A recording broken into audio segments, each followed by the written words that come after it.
Again, welcome. Welcome to those of you who have come to the psychological first aid training. Really glad that you're here. If you haven't already, will you put your name and your location or the agency or department that you work with into the chat so that we can see who is here and just have a better idea of who is taking the training. My name is Janet Yates, and I am the unit coordinator for the Minnesota Behavioral Health Medical Reserve Corps. And in that role, I am obviously coordinating the unit, but I do trainings. I provide deployment information and support for those folks that are deploying for us based on a natural or a human-made disaster. My background is most recently, I worked with the Minnesota Department of Health as a regional behavioral health coordinator.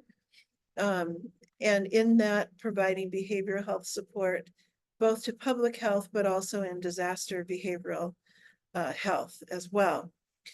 What we're going to do today is to review and to learn about what psychological first aid is.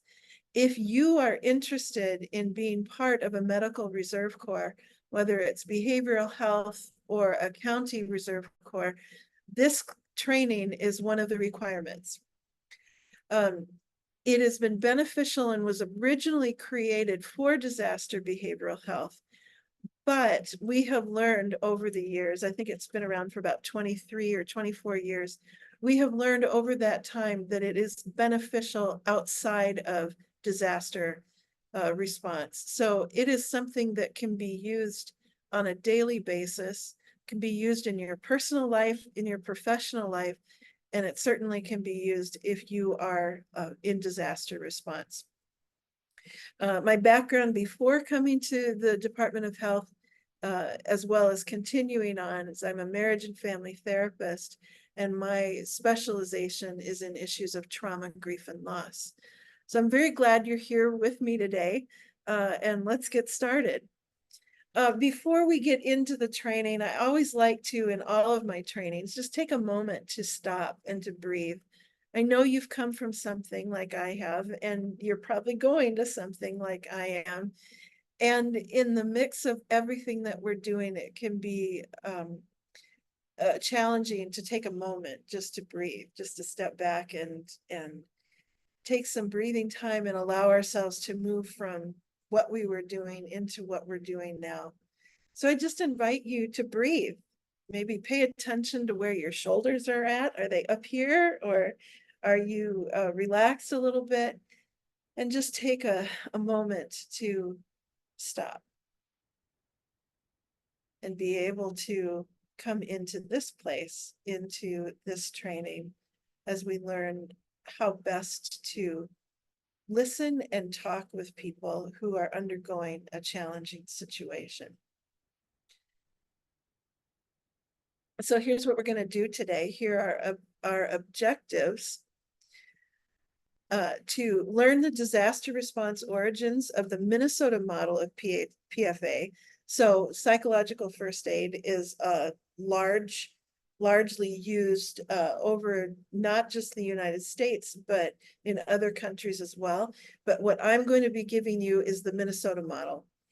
It is very similar to the PFA model that was created by other organizations, but of course, we're going to be talking how this impacts us here in Minnesota. Understanding the impact of stress on brain and the body, and then discuss the principles of PFA and how we apply them in disaster response. And as I said before, even in daily challenging situations. Why use psychological first aid? Why do we make this a requirement for people who want to become part of a disaster team or part of public health? I know that for many Department of Health and other Minnesota departments, this has become a training that is required for folks. Why? So let's talk about that. It's because the guidelines that are used for these interventions are are allowing us to be proactive, prepared, and pragmatic, flexible, and to match services across recovery time. So we might be just having one interaction with a person. So this is flexible and it helps with that. Or we might be working with people over a longer period of time, and we can use this for that as well. It allows us to assume and to address resilience for individuals and communities, because we do know humans generally are quite resilient. This assumes that, rather than assuming people can't help themselves or can't do for themselves in difficult times. And we know that they can. It allows us to do no harm, to utilize local resources, to integrate with disaster and other community services. It allows us to provide step levels of care, and it also allows us to address the spectrum of behavioral health recovery needs. So, what is psychological first aid? It's an evidence-informed approach that allows us to build on the concept of human resilience. It aims to reduce stress symptoms and to assist in a healthy recovery, whether that's following a traumatic event, a natural disaster, a public health emergency, or a personal crisis. The principles and techniques of PFA meet 4 basic standards. And I think this is very important, because if what we're training on doesn't meet a variety of needs at a variety of levels, then it's just not beneficial. I think psychological first aid is. These are the standards that it meets, that it's consistent with the research evidence on risk and resilience following trauma, applicable and practical in field settings. This is not training that you can only use in an office. In fact, most of the time you won't be in an office to use this, but it can be used out in the field, whatever the field means for you, the type of work that you're doing. Appropriate to developmental levels across the lifespan. And you'll see that as we talk about anticipated reactions, whether we're talking children, adolescents, or adults, and then that they are culturally informed. This training is not just for a certain population. This training has been created and researched and identified to be applicable to a variety of populations and a variety of diversity. So whether we're talking about gender, sexuality, race, ethnicity, the purpose of this and the principles have been designed to be culturally informed. PFA is a model that integrates public health, community health, individual psychology. It includes preparedness for communities, for workplaces, healthcare systems, schools, faith communities, families, any other systems that you can name. And it does not rely on direct services by mental health professionals. So this is important. What I mean by that is that you don't have to be trained mental health professional in order to make use of PFA. And in fact, we sometimes find that trained mental health professionals struggle with PFA because they want to move into diagnosing or using other therapy or theory models. We're saying, no, this is something that can be used no matter what your training is, no matter what your background is. And I think that's really hugely important. SAMHSA has a lot to say about PFA. If you want to learn more about it, I encourage you to see their site. Which reminds me, I forgot in the introduction to say that this training is available for 1.5 CE credits. And if you are interested in receiving those credits, and I invite you to email me. Please do not put in the chat that you want these credits, but rather email me, and I'll give you my email address at the end of this training. And I will send you out a certificate of attendance that you can then apply for continuing ed credit. So again, don't put it in the chat, but instead, please email me if you are interested in receiving a certificate of attendance. Here are other resources related to PFA, other ways that you can access PFA, and I encourage you to use that if that would be beneficial. We've been asked before, well, I know about mental health first aid. Should I do psychological first aid? What's the difference, or what are the similarities? So let's compare them. First of all, remember I said with PFA, you do not need a mental health background in order to use this training. With mental health first aid, the encouragement is that you come from a mental health background. So there's one difference.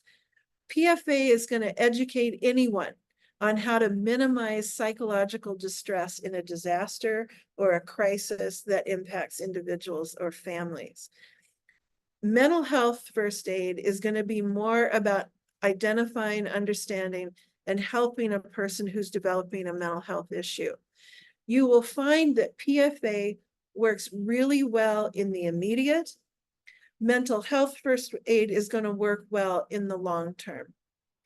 Most often, when we use PFA in a disaster or crisis situation, we're using it one time with that person. We generally don't see them more than once. Where with mental health, if there is a long-term need, that's when you're going to be applying more of the mental health, using mental health professionals, long-term kinds of therapy, that sort of thing. With PFA, we want to reduce the impact of traumatic events, that immediate crisis situation, by looking at what stress does to us and what it can do to others. Mental health first aid is identifying mental health diagnoses and concerns that people may have. So do you see that we're going back and forth with PFA is much more immediate into the crisis situation, not going to be a long-term kind of situation, whereas mental health is. So those are the main differences. Again, PFA can be used by anyone. Mental health is going to be used by people who are more focused on either learning or have learned about mental health diagnoses and situations. A little ad for you all. Currently, the Behavioral Health Medical Reserve Corps that I am unit coordinator for is under deployment. We have been deployed to the Northeast and the southern regions of Minnesota to respond to flooding. If you are interested in joining the Behavioral Health MRC, send me an email. You'll see my email is listed here. If you are available to deploy yet in August or in September, we are taking on new volunteers to be able to help us with that deployment. So if that's something that interests you, do let me know. And if it's something that interests you, but you're not able to do it for this deployment, let me know that too. You can also go to minnesotaresponse.org and see the application information that's needed for that. So just a plug, if you're interested in deploying, PFA is the main training requirement that we have. PFA is part of a stepped care intervention model. And I'm not going to spend a lot of time on this, but just to let you know that when we talk with people who are in a disaster kind of situation, the first thing we do is get information to them. That might be through FEMA or other federal agencies, or it could be state agencies that let people know we've got resources available to you. Then we move to PFA, and those are the immediate resources that are used, whether in a deployment or, again, if a friend is talking to you about a crisis situation that's going on for them. SPR is Skills for Psychological Recovery, and that is sort of a next level of care that we offer after PFA. And SPR is often used when there's a deployment or a situation that that we may be working with someone for weeks at a time or even months. SPR is something used following Katrina, when that was obviously going to be longer than a week or 2-week deployment.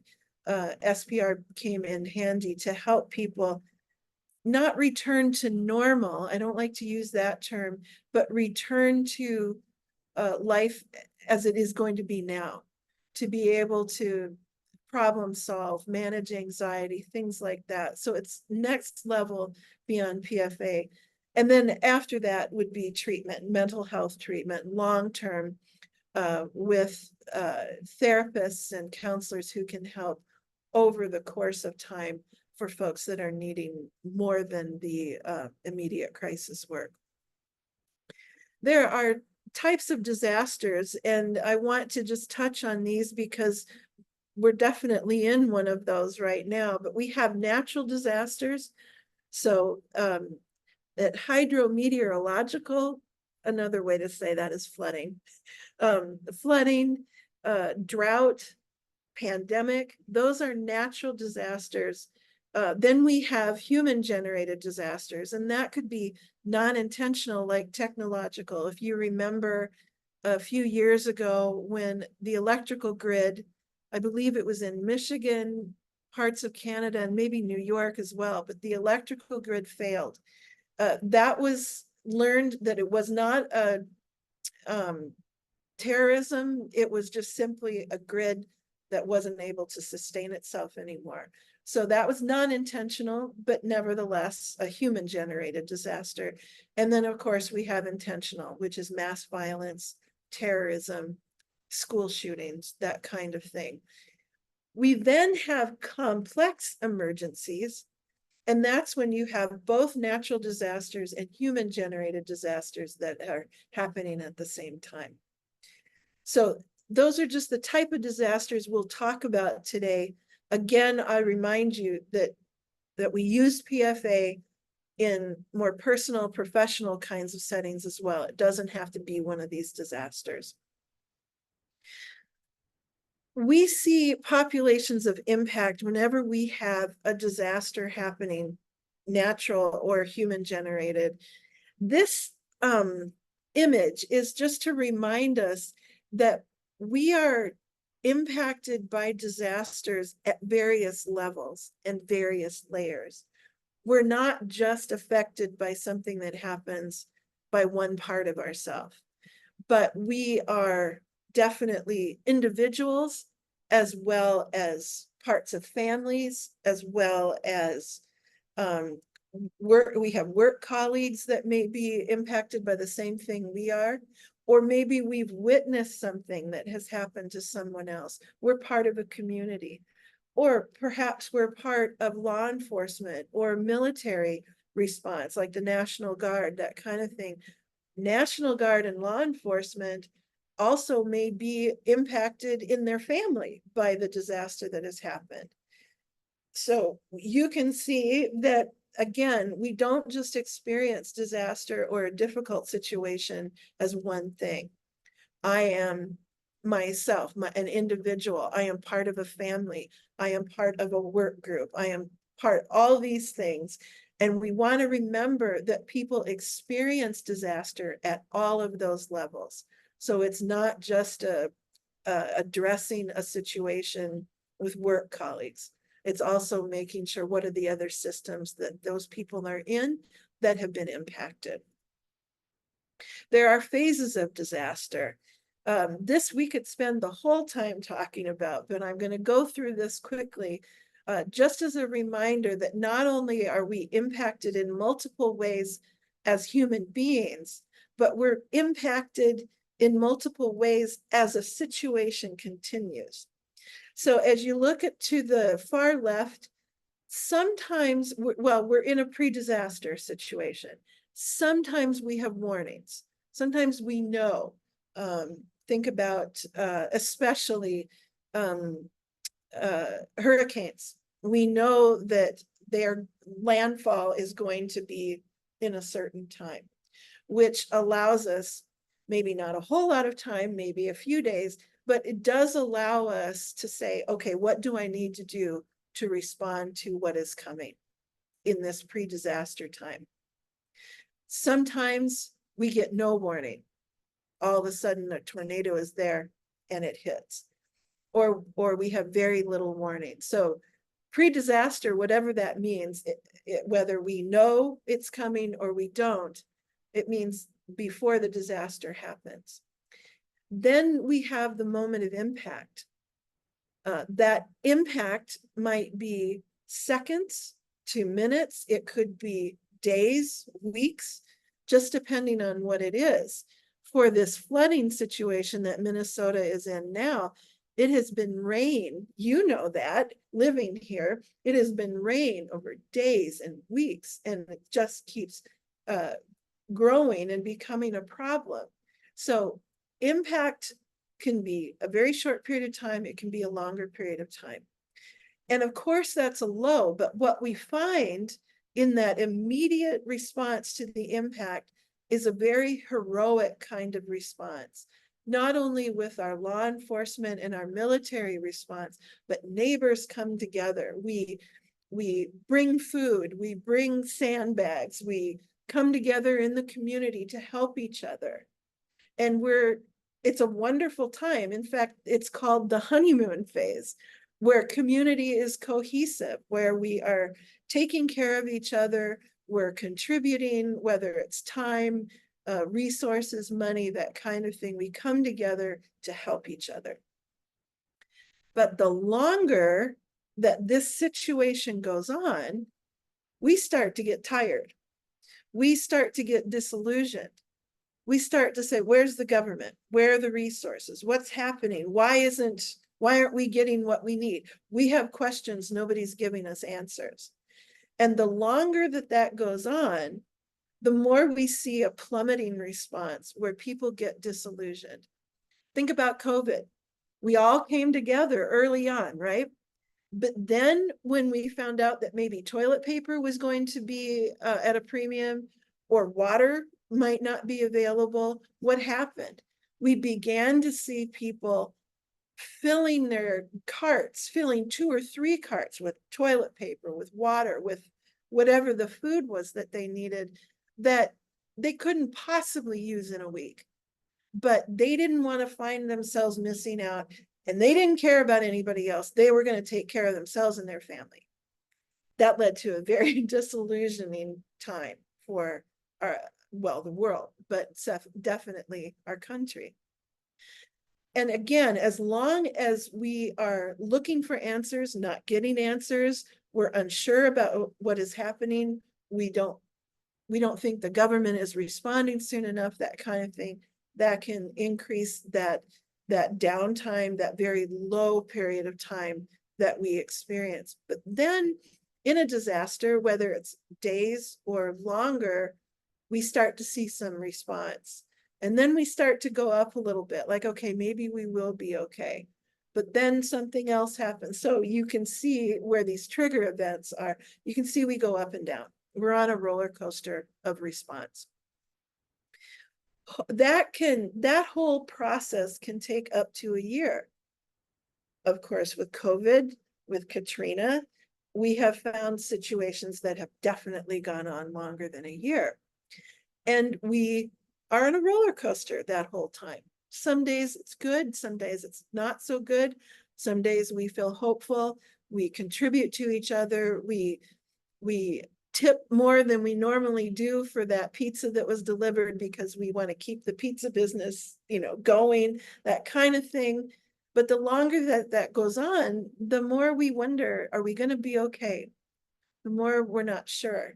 And then if anniversary events happen during that time, that can be triggering for people as well. So we have mixed reactions. Some people are like, wow, can't believe it's been a year since COVID started, or 2 years, or 3 years. Other times it's not wow, but I'm devastated. I can't handle this anymore. Too many of my family have been hurt, that kind of thing. So at the anniversary, the 1-year anniversary is when we want to see everything okay. We want to see homes rebuilt. We want to see everybody feeling good. We want to see all these positive things, and we may not be seeing that. So that takes us, again, we stay in sort of those roller coaster kinds of responses.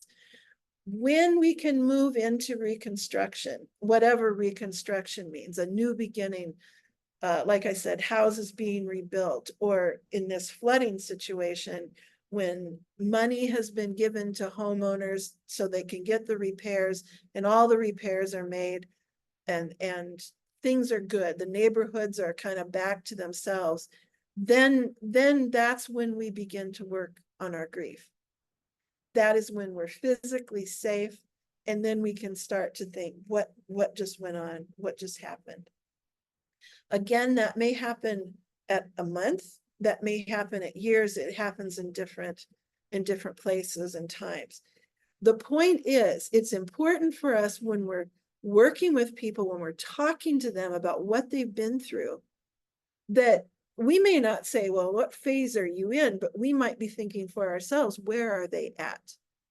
If we are talking with someone who can't be back in their home because it was flooded a month ago, but the debris and the silt and the mess and all that hasn't been able to be cleaned up yet, we can be aware of what might be going on for them. Maybe they're not overwhelmed by the immediacy anymore, but maybe they're exhausted by how long it's taking to be able to move back into their home, or they're worried about how they're going to afford this cleanup or that kind of thing. So it's important for us to think about, where are people at in this timeline and what might be happening because of that. Let's talk about stress, and then we're going to get right into how we use PFA to respond to all of this. The Red Cross says stress is a very broad term, referring to the effect of anything in life to which people must adjust. And that is a very broad definition, but it fits, doesn't it? We get stressed when we are required to address something that is different. Now, that could be a new baby who brings lots of joy, but sleeplessness and change and all of that existential stuff that comes with a new baby too. So that's stress. That's what we call eustress, which is the good stress, versus distress, which is negative stress, a car accident, distress, that kind of thing. So anything that is about change likely causes stress or could cause stress. And so we just want to pay attention that even though it's happy stress, it's stress nonetheless.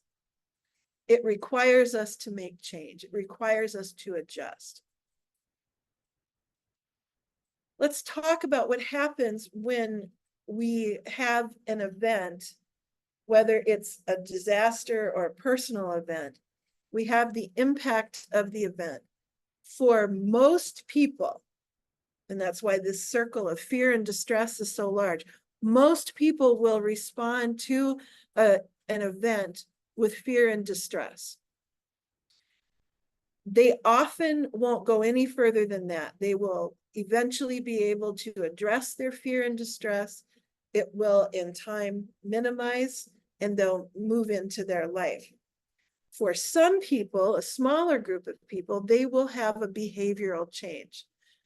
It will be more than fear and distress that they are feeling. It is anxiety. It is perhaps a mental health diagnosis that comes. Maybe it's post-traumatic stress disorder or symptoms of PTSD. So a smaller group, but there's still a group of people that will recognize, or others will recognize, a behavioral change for them over time. For a much smaller group, there will be psychiatric illness. Again, human beings tend to be resilient. And so when trauma or when a disaster happens, our immediate response and long-term response won't be to develop a psychiatric illness, but for some people it will. So what we'll do with PFA is to help address this big fear and distress response. Keep in mind, this is a number from the CDC, that after a disaster, people with psychological trauma exceed people with physical injury by 40-1. Most often, when you hear in the news anything about a disaster, you hear about the medical response. You don't hear about the behavioral health response. The behavioral health response, the mental health response is going to be far more in numbers and more important to track. Certainly not saying the medical response is not important, but we must make sure we're attending to the behavioral health as well. So when we get stressed, what happens? We have a stress response every time our brain and body feel threatened. And in fact, we know that just thinking about something stressful can turn on the stress response. So we may not even be in stress, but if we think about it, we've turned on that response. And when we've turned on the stress response, our brain has released over 1,400 chemicals and 30 different hormones that just flood our body that can help us in an emergency. But what we know is that if that response stays on and doesn't ever turn off, the help now turns to a hindrance and is not beneficial to us. There are stages of our stress response, 4 of them. First of all, the alarm, and that is stimuli to one or more of our 5 senses begins to become aware to us, and that gets sent to our brain. In the second stage, the brain deciphers the stimulus as either a threat or non-threat. In the third stage, the body gets elevated and stays elevated or aroused until the threat is over. Or I would say until the brain perceives that the threat is over. And this is where we see many people in a trauma response who have that uncertainty that the threat is over, and they can be triggered over and over again. And what their brain is saying is, oh, I'm still in that danger, even though they're not in that danger anymore. There's something inside them that says they are. So if they stay at that aroused level, if they stay at that hypervigilant level, it begins to have negative effects on the body. It, again, as I said, it's no longer helpful. It becomes a hindrance. In stage 4, most of us return to a state of homeostasis or a normal. Again, I don't like normal or abnormal. A more expected state, more what we're used to. And we lower our stress. We lower that response. Our heart rate goes down. We breathe not in shallow ways. We can take big breaths, and we are able to think.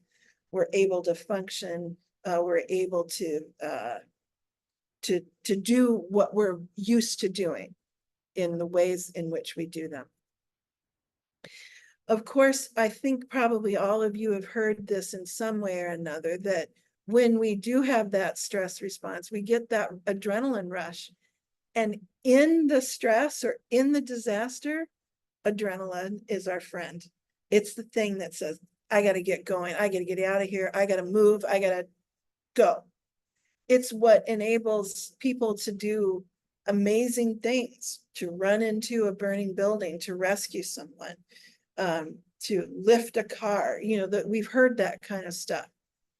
However, again, if our adrenaline rush stays up like this all the time, now it begins to have a negative impact on our body, on our organs, on our brain, on our functioning. We can't sleep. We can't behave in ways that we want to or are expected to. We tend to get into negative behaviors to address that, to keep us at that adrenaline rush. So then the adrenaline rush is no longer our friend. It becomes our enemy. I'm aware of the time, so I want to keep us going. I'm not going to do this chat question, but we will have opportunity for a chat question coming up. So I want to quickly go over what we experience, common reactions that adults, children, and adolescents experience in a disaster or in a crisis situation. These, I don't think will surprise any of you, but let's just keep aware of what can happen for people. Remember in that image as all the different ways in which they can be impacted, as well as during the different phases and cycles. We see sleep difficulties, gastrointestinal problems, elevated heart rate or blood pressure or blood sugar. With the extended stress, we see a suppression of the immune system. So people start saying, boy, I can't get rid of this cold, or someone says, I have flu all the time. That might be a suppressed immune system that is due to an extended stress response. Same thing for children and youth. We just tend to use different language around it to say, well, they might have headaches or stomach aches. They might see acne where they didn't have it before, or that it gets worse. They might have eating problems or speech difficulties. Emotional reactions. This is picture I think is fantastic as a way to think about how crisis can show up for us adults emotionally. Fear and anxiety, or sadness and depression, anger and irritability. Or we can go the other way and just we become numb, we withdraw, we completely disconnect. We no longer are involved or find enjoyment out of activities that used to give us that. And there's a sense of emptiness and hopelessness. Same thing for our kids. There can be an increase in a sense of anxiety and vulnerability.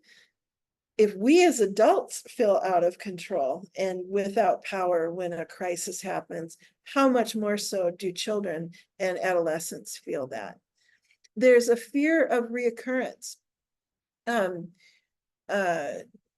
I remember in responding to the tornadoes in Northeast Minneapolis a few years ago, that when kids came back, this happened in June, when kids were in school, and then when they came back to school in September, the schools in the neighborhood that the tornadoes happened reported children still being very afraid because the tornadoes happened when they were at school. Were tornadoes going to happen again when they're at school? And let's remember that kids don't have the same access to logic that adults do. It makes sense, doesn't it, if you're a child, that when you were at school, the tornado happened, might it happen again when you're back at school? Not only you were at school, but you weren't with your parents. What happens if you leave your parents? Will a tornado happen? Again, kids maybe not understanding how a tornado happens. They can think that they are to blame. They feel guilty. My mom told me to make my bed before I went to school and I didn't, and then the tornado happened. Was it my fault?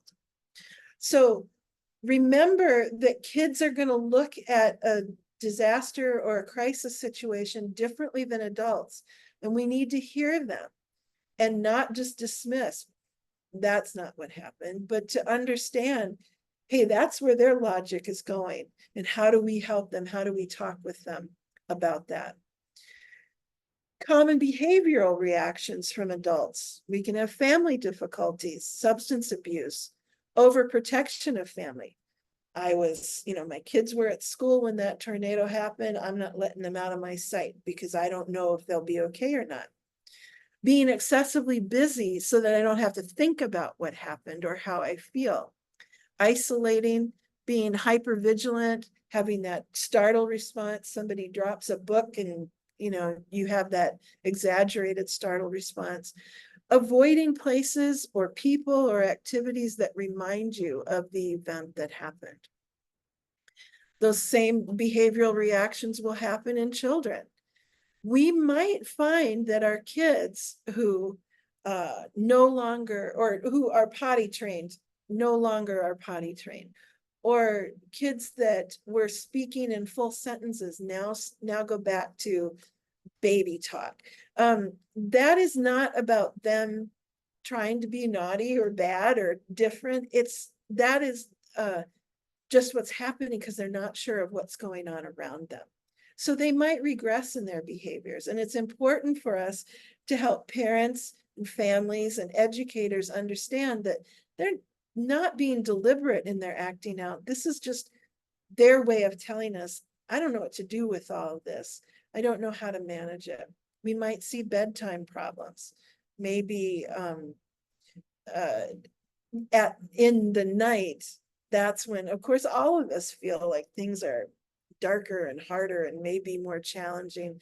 Kids are going to feel that too. So they might be scared about the tornado happening again at night, even though it happened during the day. The night just feels more uncomfortable. Cognitive reactions that we often see in adults: difficulty concentrating. It can be difficult to have those memories and to stop them. Recurring dreams or nightmares, flashbacks. We lose our capacity for communicating. The words just don't come, or I'm sure you know what that's like. If you had that happen, things are stressful and that word just won't come to you, that kind of thing can happen. Difficulty following complicated instructions. This is an important one that we have learned for those of us that deploy regarding disasters.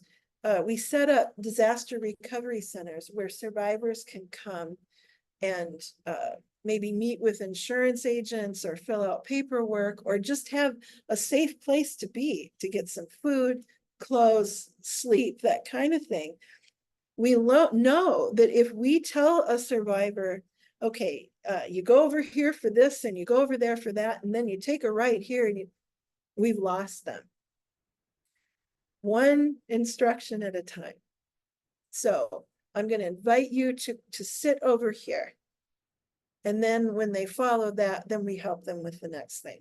So keep in mind that a friend who is really stressed about something, if you try and tell them more than one thing, they might look at you like, I can't do that. For children and youth, they might, it's interesting, school might be a challenging place. They can't remember things, or they're not getting their homework done, or that kind of thing. Or school might actually be the helpful place because it's known and because there's schedule and routine. And sometimes helping kids back into a routine as soon as possible can be really beneficial for them. So it's interesting, your child may function really well at school, even much better than at home, or school might be a problem because they're away from home, away from family, or it's just too hard to focus on what the teacher is saying. And of course, again, and this is where we help our educators, that what might look like a behavioral problem in the classroom may actually just be a response to this traumatic thing that has happened. For both adults and children, we may see different kinds of spiritual reactions. If a family had a strong faith before the tornado came and took out their home, after the tornado, they may still have that strong faith, or they may be thinking, where was God when this happened? They may lose that sense of safety and security with their faith or their spirituality. There might be cynicism around their faith. There might be questioning now. All of that is to be expected. None of that is bad. But as helpers, it's important for us to remember that this may be the time where someone is really uncomfortable exploring their faith now, and may be challenged by those different spiritual reactions. For both adults and children, there are common sensory reactions of sight, sound, smell, taste, and touch. This is a great picture of that. This is, of course, following 9/11. And you can talk to survivors now of 9/11 who will still tell you that when they smell oil or gas, it takes them back. Or when they're around dust, they think of trying to get out of the city, that kind of thing. Our senses, our body remembers, oftentimes longer than when our brain does. And so just having a sensation of something that happened in that disaster, in that crisis, can take us back. It's important for us to pay attention to that and to help people pay attention to it. We know that events are more stressful or traumatic when they are unexpected, when many people die, and especially when children die. We do not like that to happen. And so that stress, that trauma increases. We hear about mass school shootings and that, boy, that really is very challenging because so many children were a part of that. When the event lasts a long time, this is a picture of Katrina that has lasted a long time. When the cause is unknown, when the event is poignant or meaningful, and when the event impacts a large area, we are going to experience more stress or trauma when that happens. Something to keep in mind is that whenever we experience a traumatic or difficult situation, we experience it at different levels, like that image showed us in the beginning. And there are layers as to how we experience events, and those variables then impact not only the immediate experience of the event, but ongoing afterwards. And that could be our family of origin. That could be prior experiences of traumatic or difficult situations. It could be our personality. It could be prior grief and loss. It could be our socioeconomic status, poverty, ethnicity, and race, disabilities, all those kinds of things. And that's just a short list, but we want to keep in mind as responders that people are experiencing lots of different things that happen because of the different systems they come from and the different ways in which they have experienced life. Of course, our response cannot be a one-size-fits-all. It needs to be, who is this person in front of me? And how can I listen to them and help them? Here's something we found really informative about the research. That those folks, like inpatient services, professionals, mental health folks, healthcare people, trained volunteers, have done all this training around how to respond to disasters, that only people who turn to them are about 10 to 30% of the people who look to those folks for help. Where the majority of people turn to for help are family and friends, or physicians or spiritual leaders. So 70% of people are going to be more looking to the people already in their lives to help them manage the situation. So I think that just really underscores the benefit of learning PFA, because you're going to be more able to help the people in your life who experience disasters or crises because of this training. What assists us as we attempt to adjust to what has happened in our life? Well, accepting the event, accepting the losses, identifying and labeling, expressing our emotions, and regaining a sense of mastery and control. I want to put an asterisk there. When we talk about a sense of mastery and control, we don't mean to try and control everything that happens to us, but rather to regain a sense that I have agency in my life. I can make decisions. Let me give you an example of what I mean by that. What we want to do in a disaster recovery center, or I'll say DRC from now on, we want to do in a DRC is to help people in that immediate crisis to begin to come back into their life as soon as possible. That may take time, but we have found that if we can respond almost immediately, people manage the crisis better. So one of those ways to increase self-empowerment or mastery or control over what life is now is to have people, survivors, help other people. So in lots of DRCs, you will see that food and water is available. Maybe ibuprofen, you know, some short-term sorts of response things. What we might say if someone comes to us and says, could I have a bottle of water? Is we say, sure, here's a bottle of water. Would you mind taking this bottle to that person sitting over there? It may seem like a small thing, but what you have just done is to allow that person to feel that even in the midst of this disaster, I could give someone else a bottle of water. I could help. And you will see that those small kinds of steps are what help people see themselves differently and to be able to see themselves as people who were functioning as well as they possibly could. So mastery and control is not managing all of life.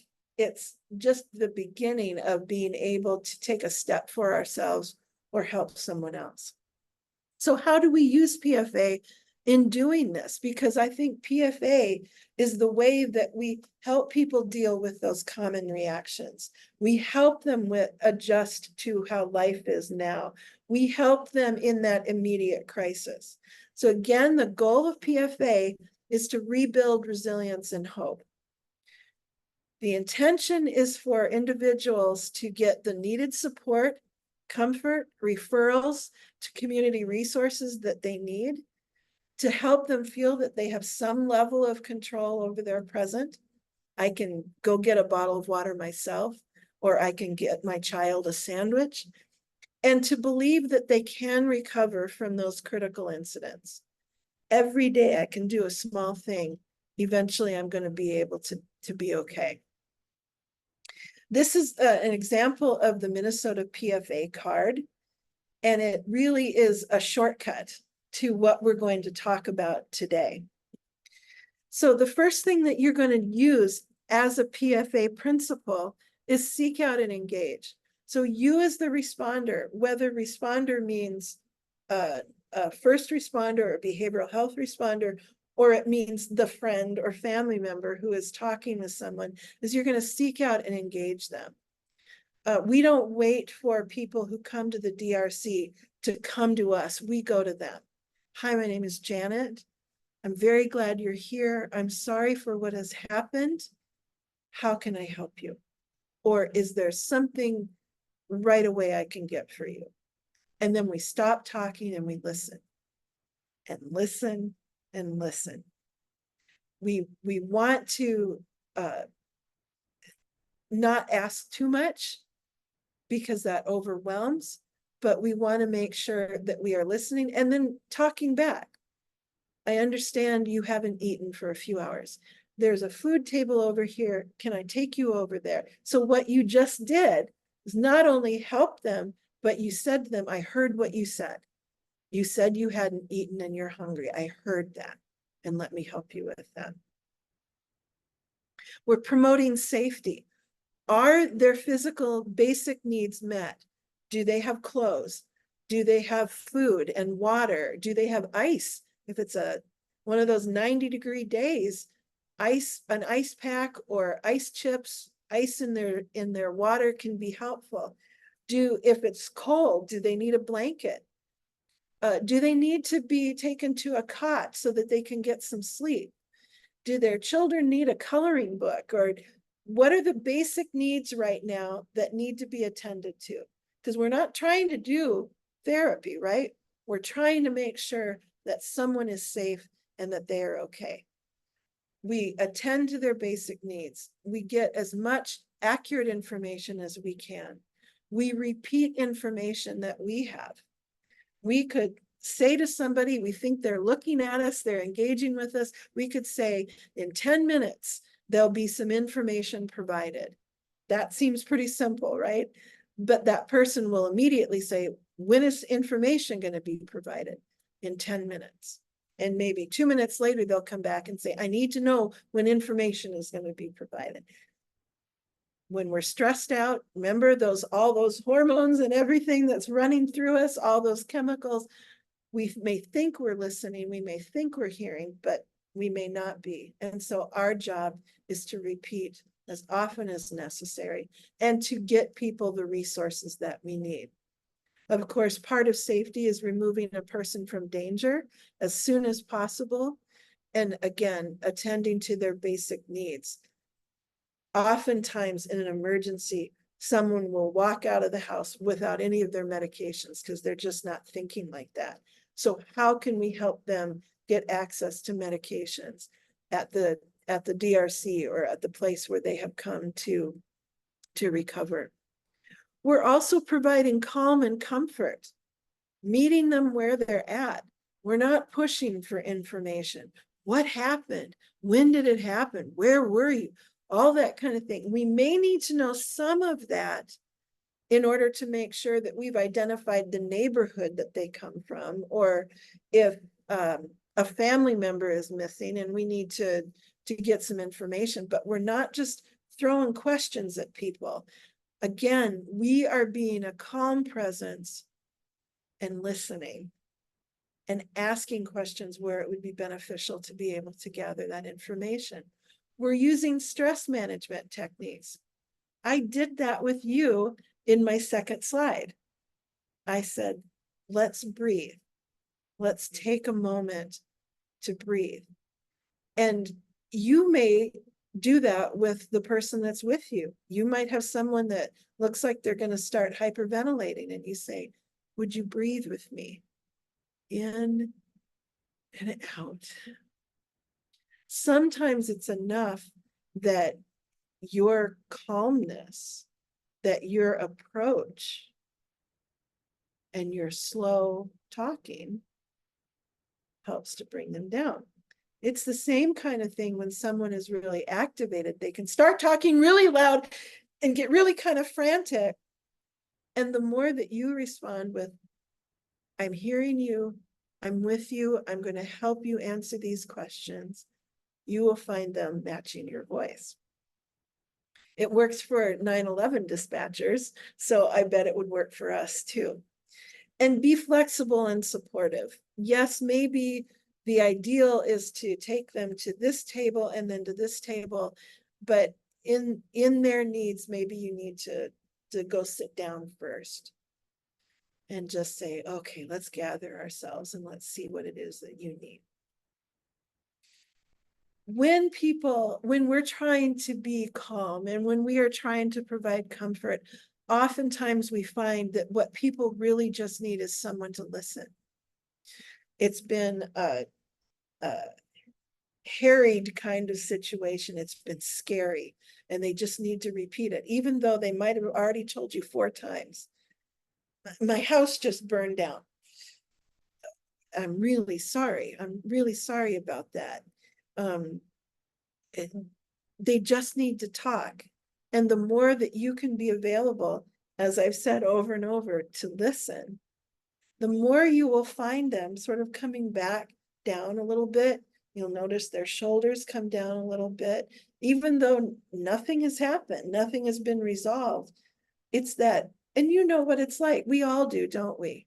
When we can just tell somebody, know that somebody will listen, how that helps us. So that shows also that we care. It goes beyond saying, I care about you. It is expressing that care. We are really listening. We are allowing them to lean on us, figuratively or literally, and someone that they can cry to, who isn't going to say, you need to stop, you need to get a hold of yourself, but someone who will instead say, boy, I can just imagine how challenging that is, or it makes sense that you would cry. Let me get you a tissue. What they need, and what we all need in situations like that, is someone to be present to us, someone who is listening, someone who is giving us their full attention. And that is what folks need when they're in a crisis. Connection is the next principle. How can we connect people with the help they need? Maybe that means connecting them with their family members, with an insurance agent or a social services organization. that we know is helping get people lodging for the night, that kind of thing. How can we make that connection? Unless the DRC or the situation is overly full and we're not able to always give one-to-one help, it's best to be able to walk that person to the table. You know, let's land on the Red Cross or the organization that's there to help people get lodging for the night. Instead of saying, well, that table over there is where you can sign up to get a hotel. Let me walk you over there, and then I'll turn you over to that volunteer. And then you can go on to help somebody else. But you're making that connection rather than saying, just go over there and they'll help you. Letting them ask questions, giving them answers when you have them, and then not giving answers when you don't. Perhaps you say, boy, I don't know the answer to that question, but I'm going to go find out and I'll come and find you and let you know what it is. Referring when need be. Most definitely remember that small circle, the psychiatric illness, and then the next circle of behavioral change. We might see that immediately. And so that is where we refer to a mental health provider, to a supervisor, just depending on the situation that you're in. Perhaps you contact a colleague to say, kind of out of my element, I need some help here. But that is what we do. We are caring from the beginning until the person is able to manage something on their own, or they are in touch with someone else who can help them. That connectedness, again, we're connecting with help, with resources, but also we might be connecting with family and friends. Is there someone I can call for you who can come and get you? Most definitely connect with pets.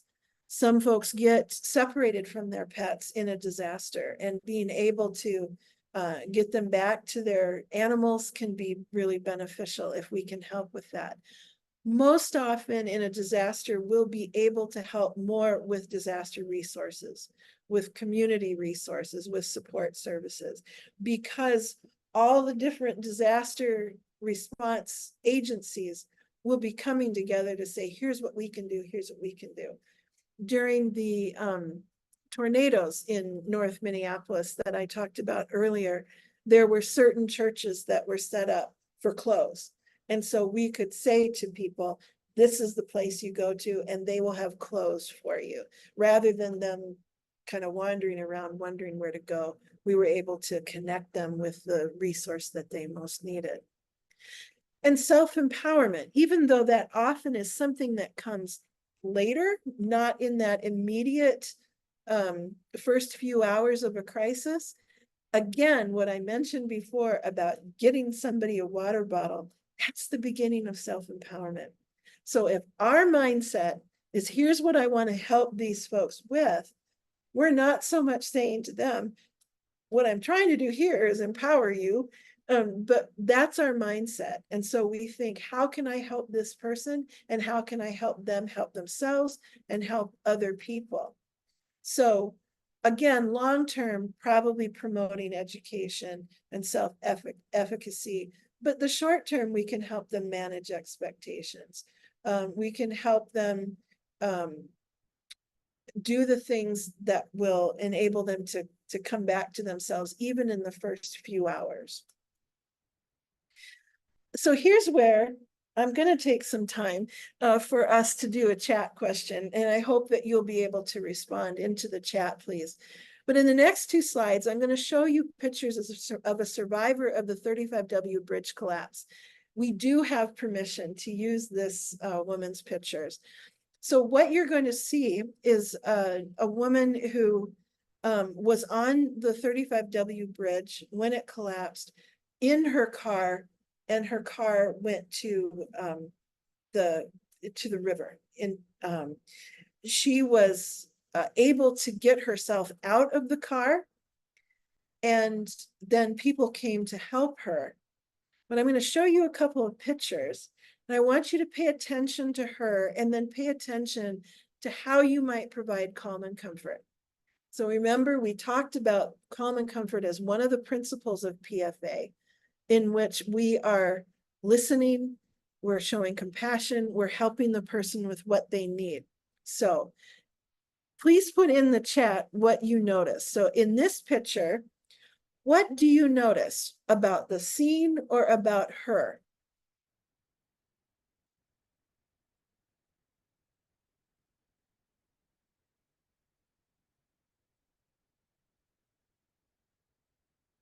No one is with her. She looks stunned. Yep, she's alone, no shoes. Isolated, scared, no one's with her. Very alone, she is sitting down. Yep. She looks dazed, in shock. What else do you notice? People looking in many directions, no sense of group. I like that. Staring into space.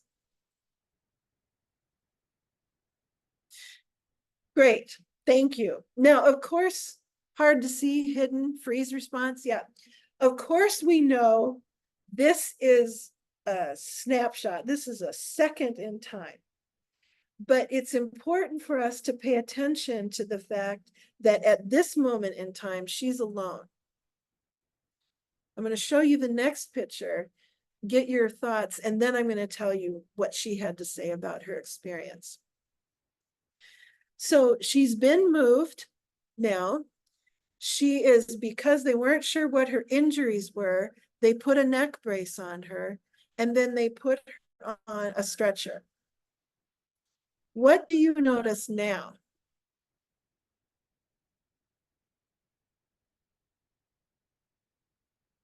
Still alone. Yep. What else do you notice? A little trapped, restrained, horribly uncomfortable. No one is comforting her. Yep. She can't even look around. Yep. I'm glad you noticed that. So what we don't get, thank you for your responses. No one is with her. Clothes were changed. I think they are actually still the same. It's just they look different because she's laying down, but no one is with her. What you don't get with these pictures is sound. And this is what she talked about with us, that in both of the scenarios here, in both these pictures, she couldn't hear anything because everything was so loud. There were sirens, people were yelling, there were still things falling. She did not know if she was by herself. In this picture, as you all notice, she can't look around and she can't hear anything. She thought she was alone. Even though you can see there are a number of people that are close to her, but she didn't know that. So she was very scared, very worried about, had she been left by herself? Did anyone see her? What was going to happen to her? She also said that the picture we saw before, she has no memory of this because she was in shock. She does not remember this particular time. She did have some memory of what was going on in this picture. So if we think about providing care and comfort, or calm and comfort to her, what would have been comforting? I'm sure you could imagine what would have been comforting for her is a hand on her shoulder. You know, if you can't hear anything, at least if someone had a hand on her shoulder or moved over into her sight line to say, I'm here. I just wanted you to know you're not alone. You haven't been forgotten, that kind of thing. So I love these pictures and I so appreciate her sharing her experience with us because they really help us learn as responders to look from the person's perspective. What might be happening and think, oh boy, it's really loud here. I wonder if she can tell that I'm here. Of course, we want to be culturally aware. We want to be we don't want to be inappropriate. So maybe, again, we touch her on the shoulder or we again, put our face sort of in her sight line to say, could I hold your hand? Or would you like me to hold your hand? Or would you like me to touch your foot? Or, you know, whatever it is, we want to make sure people are comfortable while we let them know, I'm here with you. I'm not leaving you alone. So thanks for your responses. I appreciate it. So how do we take all these principles and apply them in response? We're going to talk about that now. Actively listening. And I know you've heard this term before of active listening, that we often do it without thinking, don't we? We're listening to a friend and we're nodding our head or or what? Those things sort of show other people that we're actively listening. We have a compassionate presence. We are somehow showing an open body. That doesn't mean we don't fold our arms. Sometimes folding our arms actually helps us listen better, doesn't it? But it's all in how our body and our face is letting people see us. So maybe we have our hands at our sides as we listen to someone. We make eye contact with them. But keep in mind that in some cultures, making eye contact is inappropriate. So we manage all that as best we can. Our facial expressions, our tone of voice, you know it. It's totally different if we say, what do you want? Rather than, what is it that you would like? Totally different, right? What can I do for you? What? You know how it is to actively listen. Active understanding, that hasn't been talked about so much, but what we mean by an active understanding is that we try not to interrupt until the story is ended. Sometimes we do have to interrupt. I'm sorry, I just need to ask you, you said this happened 3 hours ago. I just want to make sure I understand because we need to get someone over to that neighborhood. But mostly what we're trying to do is to say, tell me what's happened, tell me your story, and then not interrupt. We only ask questions to clarify. So you said that, oh, what would be a clarifying? You said that you last had water 4 hours ago, but you haven't eaten anything. We're not asking questions like, why did you do that? Why didn't you bring your medication? Or we're not asking questions that could give the impression of judgmentalism or questioning what they did. We're just simply wanting clarification. Just want to make sure I understand that there are 4 children in your family, not 3, that kind of thing. We don't ask why or why not, because even if we're simply trying to gather the information, when we say why or why not, that can sound judging. So we stay away from those. And we don't evaluate the experience and their reactions. Oh, that was kind of extreme, or I don't know that you needed to run to that. We just simply say, okay, I think I understand that. Thank you for telling me that. I appreciate how difficult that must have been, that kind of thing. And I can't stress it enough. Silence is okay. When you are present with someone, when you are giving that calm expression and that connection, I'm here, you don't need to say anything. And in fact, we all know that sometimes words are useless and they make things worse. Being silent, being with, can sometimes be much better and much more what people need. Hopefully, we keep people from being agitated, but of course, sometimes they are going to get agitated, even though we have been calming and comforting and we have been present and we have been actively listening and we understand the common reactions. Even under those good circumstances, sometimes people will get agitated. They don't want to follow directions. They're angry. They become loud. They want to take control. Please remember that most of the time when this happens, it's not personal. It's not about you. It's about what has happened to them. It's about the fact that an uncommon situation has happened and it's hard to know what to do about it. As best you can, be kind, be calm, be compassionate, breathe, slow things down as much as you can. Say things like, I understand this is really hard. I'm doing the best that I can. I'm sorry that this has happened. I will do everything I can to help you. Speak in a calm voice. And even though they may not be courteous or respectful, you be that as best as you can. I'm gonna, again, for time's sake, I'm gonna pass over this chat question, but we will talk about what are some things that are do's and don'ts.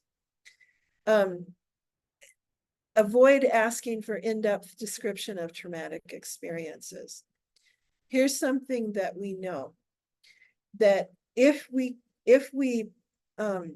push to get information about a traumatic experience, we may re-traumatize the person.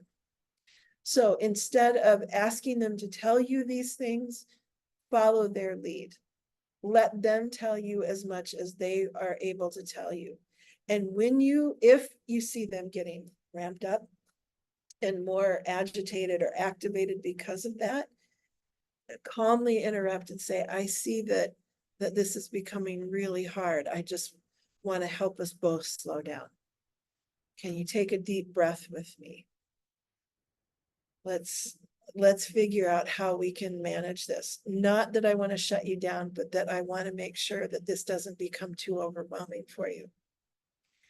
There are going to be maladaptive coping strategies, and we all know what those can be. We can really withdraw, we can avoid, we might really be in a fantasy world and want to stay there.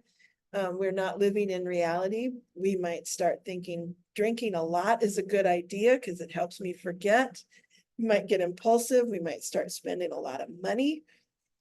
We might take it out on somebody who seems weaker than us, who could be a child or an elderly person or someone that we just think they're kind of stupid, they don't know. We might become overly dependent, won't do anything for ourselves and expect somebody else to do things for us. And we show a lack of empathy.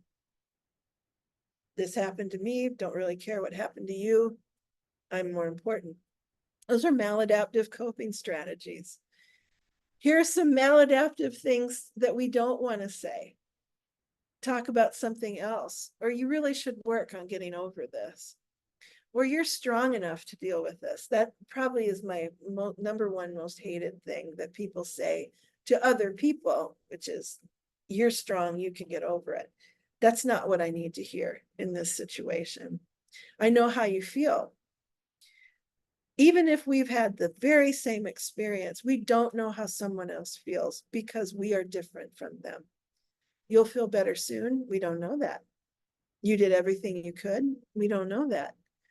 You are lucky to be alive. That is a horrific thing to say if someone has just lost their entire family. They don't feel lucky to be alive at all. You need to relax. And of course, we know never in the history of needing to relax has someone relaxed because they were told they needed to. Here are some do's. Provide basic information about common stress reactions. So if someone says, I'm just freaking out, yeah, that makes sense. Basic information on ways of coping. Going back to those PFA principles. Breathe with me, or let me take a walk with you, or let's get you some water. Things like that. Teach simple relaxation techniques, that deep breathing or muscle relaxation. This is a great one with kids. If kids seem to be really activated, scrunch up your face and scrunch up your body and hold it, and then let it go.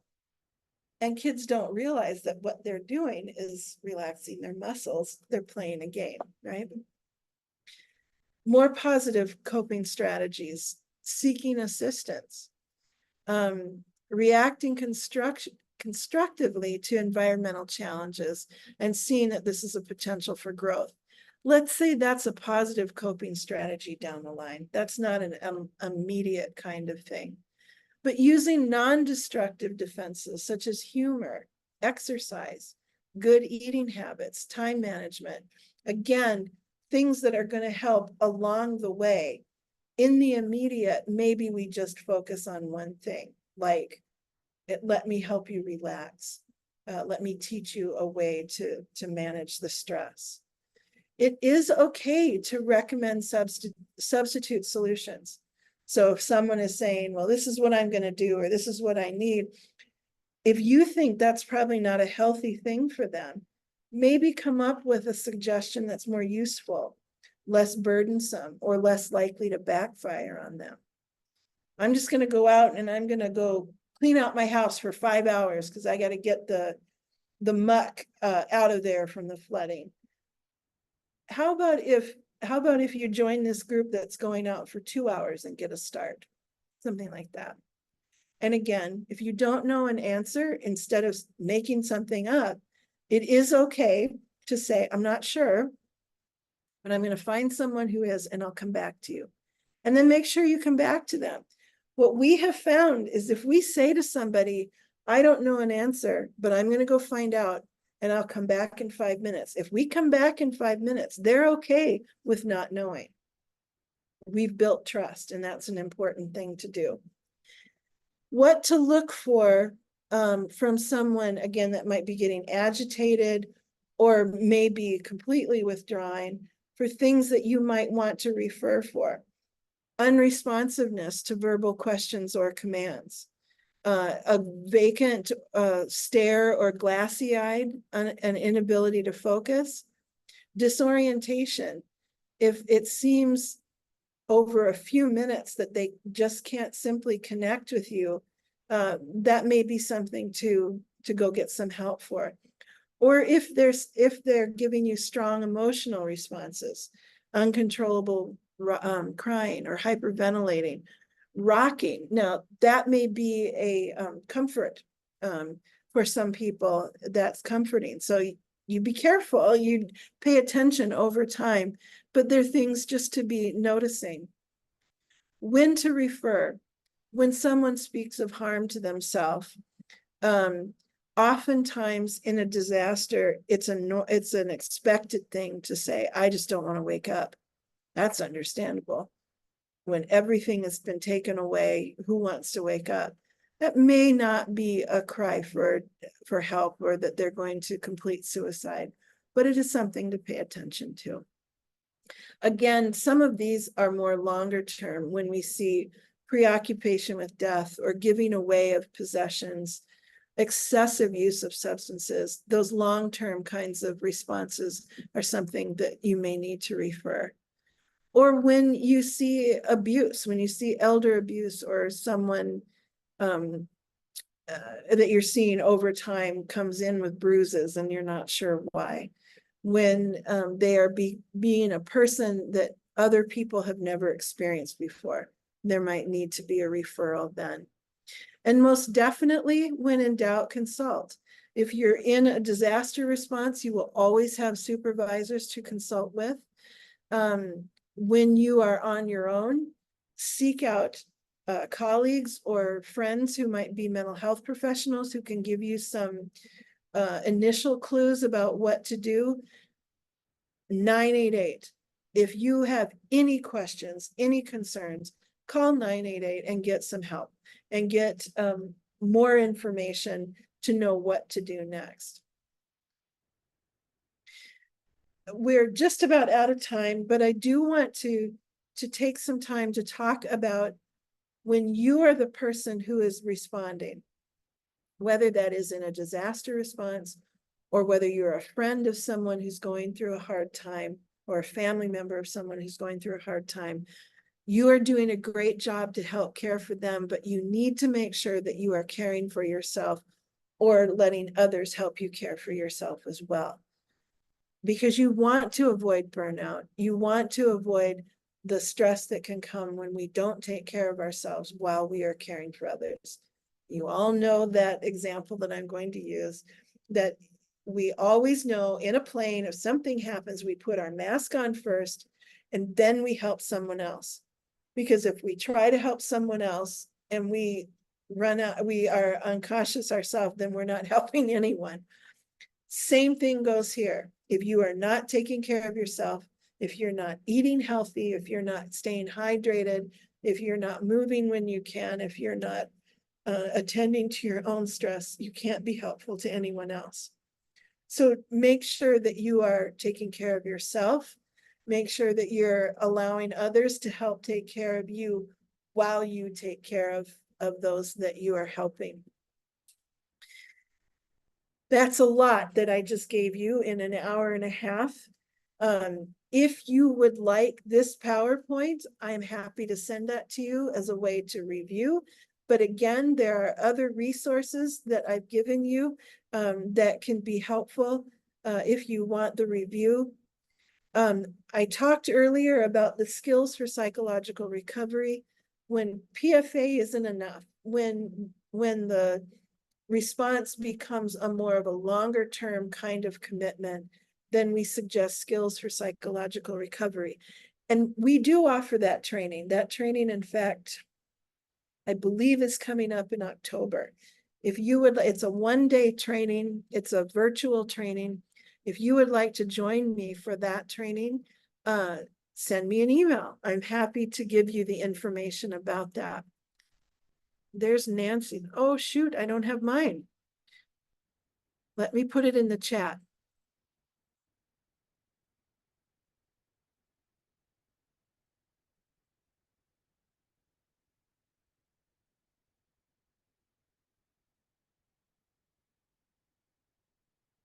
There's my email address. So please send me an email if you are interested in getting a certificate of attendance. And if you would like the PowerPoint, and if you would like to know about other trainings that we do. We offer monthly trainings on a variety of subjects.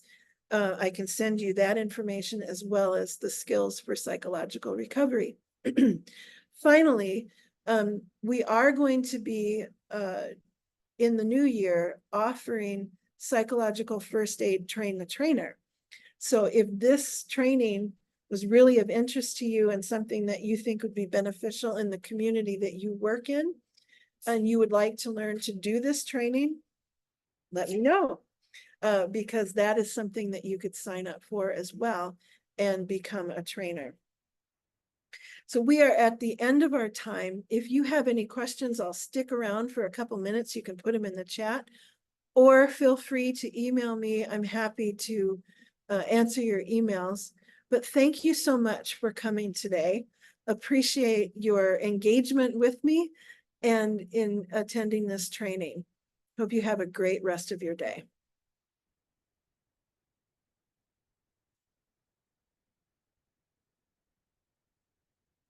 You're welcome.